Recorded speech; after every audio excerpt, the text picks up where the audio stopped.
ভাবলেন কে সে হতে পারে, এটা কিসের আওয়াজ দেখি তো। লাগছে কোন ছোট্ট নাবালেগ মাসুম বাচ্চার আওয়াজ। আহ, আল্লাহু আকবার। আল্লাহর হাবিব সাল্লাল্লাহু আলাইহি সাল্লাম মহব্বতে কদম ফেলতে লাগলেন। এক কদম দু কদম করতে করতে গিয়ে দেখছে দুইটা ছোট্ট ছোট্ট বাচ্চা, অসহায় নাবালেগ শিশু, গান নাক চোখ মুখ সব ঢুকে গেছে, চেহারাটা প্রখর রৌদ্রে আলাদা হয়ে গেছে, চোখের পানি ঝরে কাপড় ভিজে, পানি বেরাদার কাপড় ভিজে গেছে এবং চেহারা কেমন ফাটাফুটি দাগ। ছেলে দুইটা আব্বা আব্বা করছে। আল্লাহর হাবিব পাশে গিয়ে দাঁড়ালেন, বাচ্চা দুইকে জড়িয়ে ধরলেন। বাবুরা, তোমরা কেন কাঁদো? বাবু, তোমরা কার ছেলে বলো? তোমরা কি আমাকে চেনো? চেনো?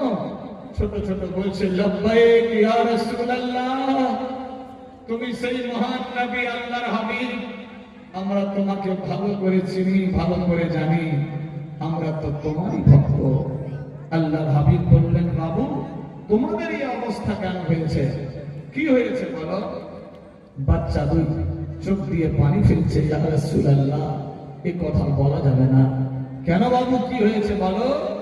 ইয়া রাসূলুল্লাহ, ইয়া হাবিবাল্লাহ, আমার আব্বা 3 দিন ধরে বাড়িতে আসেনি, 3 দিন ধরে আমাদের বাড়িতে চুলায় আগুন জ্বলেনি। ইয়া রাসূলুল্লাহ, মাকে দিয়ে বললাম, মা ক্ষুধা লেগেছে, একটু খাবার দাও। মা বলল, বেটা, তোমাদের আব্বা তো কাজে গেছে, দেখবা ঠিক সময়ে খাবার নিয়ে আসবে। ইয়া রাসূলুল্লাহ, দিন পার হলো, রাত্রিবেলা বললাম, মা আব্বা তো আসলো না। মা বললেন, বেটা ঠিক সময় চলে আসবে। আল্লাহু আকবার। ইয়া রাসূলুল্লাহ, রাত্রি পার হলো, আব্বা আসলো না, সকাল হয়ে গেল, বাপের জন্য রাস্তার কিনারায় দাঁড়িয়ে আছি। এইভাবে 3 দিন পার হলো, আব্বার কোনো খবর পাই না। ইয়া রাসূলুল্লাহ, মাকে বললাম, মা 3 দিন হয়ে গেল, আব্বা আসবে না। মা বললেন, বেটা, তোমার আব্বা তো 3 দিনের বেশি কোথাও সফরে থাকে না, আজকে দেখবা তোমার আব্বা ঠিক চলে আসবে। ইয়া রাসূলুল্লাহ, মায়ের ইজাজত নিয়ে বের হলাম। আব্বা তো এই রাস্তা দিয়েই গিয়েছিল, মনে হয় এই রাস্তা দিয়েই আসবে। ইয়া রাসূলুল্লাহ, লব্বাইক।